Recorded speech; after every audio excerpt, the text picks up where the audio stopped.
comentando a parábola do rico e Lázaro, versículo por versículo. Parábola substantivo feminino narrativa alegórica que transmite uma mensagem indireta, por meio de comparação ou analogia. Lucas 16 versículo 19. Havia um certo homem rico que se vestia de púrpura e de linho finíssimo e que despendia todos os dias de sua vida de forma regalada.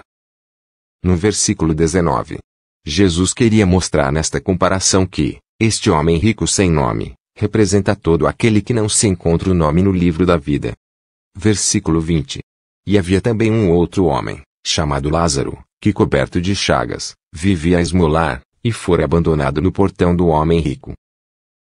No versículo 20. Jesus queria mostrar nesta comparação que, este mendigo representa a trajetória do justo aqui na terra, no mundo tereis aflições. Palavras de Jesus. Este mendigo tem um nome reconhecido por Deus. No portão do rico, representa, mesmo a área terrestre onde os dois se encontram, justamente para que o ímpio saiba que existe o justo. Versículo 21. Lázaro ansiava por alimentar-se ao menos das migalhas que porventura viessem a cair da mesa do rico. Até os cães vinham lamber suas feridas. No versículo 21. Jesus queria mostrar nesta comparação que, o pobre sempre será menosprezado pelo rico, isto na sociedade de todos os tempos o rico é quem manda, quanto mais tem, menos ajuda os necessitados. Versículo 22. E assim, chegou o dia em que o mendigo morreu e os anjos o levaram para junto de Abraão. Entretanto, o homem rico também morreu e foi sepultado. No versículo 22. Jesus queria mostrar nesta comparação que, depois da morte, neste caso usou o patriarca dos judeus, Abraão, para ilustrar um lugar fictício onde seria levado os mortos, para tirar exemplo desta comparação. Mas isto é fictício, porque todos os mortos terão que ser julgados para receber qualquer tipo de punição ou recompensa. O próprio Abraão, citado, está aguardando pela ressurreição dos mortos. Jesus não iria dizer uma coisa, e depois dizer outra, por isso é chamado de parábola. Confirme no capítulo de João 5 versículos 28 e 29. Versículo 28. Não vos admireis quanto a isso, pois está chegando a hora em que todos os que repousam nos túmulos ouvirão a sua voz. Versículo 29. E sairão, os que tiverem feito o bem, para a ressurreição da vida, e aqueles que tiverem praticado o mal, para a ressurreição da condenação. Como pode alguém achar que é literal a passagem, e afirmar que o patriarca Abraão está no lugar acolhendo as almas dos justos que morreram? Quem é o Salvador afinal, Abraão ou o Messias Jesus? Abraão foi citado porque Jesus estava falando para o povo judeus. Jesus ilustrou a história com o patriarca, dando mais detalhes da sua salvação. Pois o justo não passará pelo tormento eterno. Sobre o subir ou descer dos céus, só devemos apontar para o Messias Jesus. Não podemos se basear na parábola em si, mas, na sua mensagem indireta. Romanos 10 versículo 6. Todavia, a justiça que vem da fé declara, não digas em teu coração, quem subirá aos céus? Isto é, para trazer do alto a Cristo. Versículo 7. Ou, ainda, quem descerá ao abismo? Isto é, para fazer Cristo subir dentre os mortos. Entenda, tudo que é referente aos céus, está na parte superior visto da terra. E tudo que se refere ao abismo está nas partes inferiores, dos mares, nas fendas dos penhascos etc. Mas neste caso está se referindo à sepultura dos humanos. Dentre os mortos, está se referindo que o Messias Jesus ressurgiu da sepultura no pó da terra, onde se colocava outros cadáveres. Não num lugar onde há mortos com consciência de chamas de tormento, ou outros tipos de fantasias fundada pelos erros de interpretação dos versículos, expostos pelo sistema religioso. Confira o que Jesus disse em João capítulo 3 versículo 13, que diz, ninguém jamais subiu ao céu, a não ser aquele que veio do céu, o Filho do homem que está no céu. Versículo 23. Mas no Hades, onde estava em tormentos, ele olhou para cima e observou Abraão ao longe, com Lázaro a seu lado.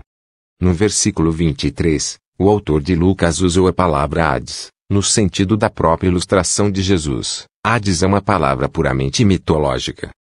E significa no grego, um deus do submundo dos mortos, mas sabemos que este não existe. Todos os mortos estão aguardando pela ressurreição. Versículo 24. Então, gritou, Pai Abraão, tem compaixão de mim e manda Lázaro que molhe em água a ponta do dedo e me refresque a língua, porquanto estou sofrendo muito em meio a estas chamas. No versículo 24. Jesus queria mostrar nesta comparação que haverá depois da morte na ressurreição. Não no ato automático da morte em si, mas o retorno da consciência só aparecerá no despertar, quando todos ouvirem sua voz, e o ímpio receberá o castigo do tormento eterno. Mas no texto é uma referência de advertência aos que cometem injustiça, e vivem mais para esta vida, e se esquecem das coisas lá do alto. Não há evidências bíblicas que no tal inferno será tão perto do paraíso, para que o ímpio possa ver o justo ser justificado mesmo de longe. Versículo 25. No entanto, Abraão lhe replicou, Filho, recorda-te de que recebeste todos os teus bens durante a tua vida. E Lázaro foi afligido por muitos males. Agora, entretanto, aquele está sendo consolado, enquanto tu estás padecendo. No versículo 25. Jesus queria mostrar nesta comparação que o rico já recebeu a sua recompensa nesta vida. Entenda, a própria riqueza do rico significa que ele se esqueceu de Deus por este motivo. O tormento do rico e a recompensa de Lázaro só serão realizados depois do tribunal do Messias, na ressurreição dos mortos. Versículo 26. E, além do mais, foi colocado um grande abismo entre nós e vós, de maneira que os que desejem passar daqui para vós outros não consigam, tampouco passem de lá para o nosso lado. No versículo 26. Jesus queria mostrar nesta comparação que a própria palavra de Deus mostra as atitudes do homem perante Deus. Ou ele se afasta, ou ele se chega a ele. Este é o grande abismo que pode separar o homem de Deus. Versículo 27. Diante disso, suplicou, Pai, então eu te imploro que mandes Lázaro à casa de meu pai. No versículo 27. Jesus queria mostrar nesta comparação que, só na ressurreição, e lá no lago de fogo o homem vai reconhecer que errou, e vai se lembrar de sua vida na terra. Versículo 28. Pois tenho 5 irmãos. Permite que lhes avise, a fim de que eles também não venham para este terrível lugar de sofrimento. Era essa a intenção da parábola, mostrar isto aos judeus vivos, que estavam ouvindo, para não irem para lá. Versículo 29. Contudo, Abraão lhe afirmou, eles têm Moisés e os profetas, que os ouçam. No versículo 29.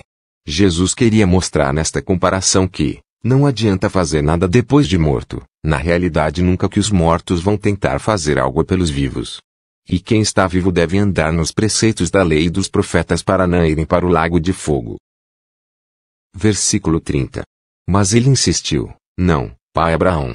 Se alguém dentre os mortos for ter com eles, certamente se arrependerão. No versículo 30. Jesus queria mostrar nesta comparação que vão se arrepender amargamente quem for para aquele lugar. Essa mensagem são para os vivos. Os vivos são como uma família e devemos alertar uns aos outros sobre os perigos de se afastar de Deus. Esta é a questão da parábola. Versículo 31. Abraão, concluindo, lhe afirmou, se não ouvem a Moisés e os profetas, tampouco se permitirão converter, ainda que ressuscite alguém dentre os mortos. No versículo 31. Jesus queria mostrar nesta comparação que, se não ouvem os ímpios, a lei e os profetas, mesmo que ele, o próprio Messias, que ressuscitou dentre os mortos não pode converter a todos para o arrependimento. Mas a mensagem dele é pregada para evitar de muitos irem para o lago de fogo. Espero que tenham entendido e gostado do assunto. Obrigado por assistir.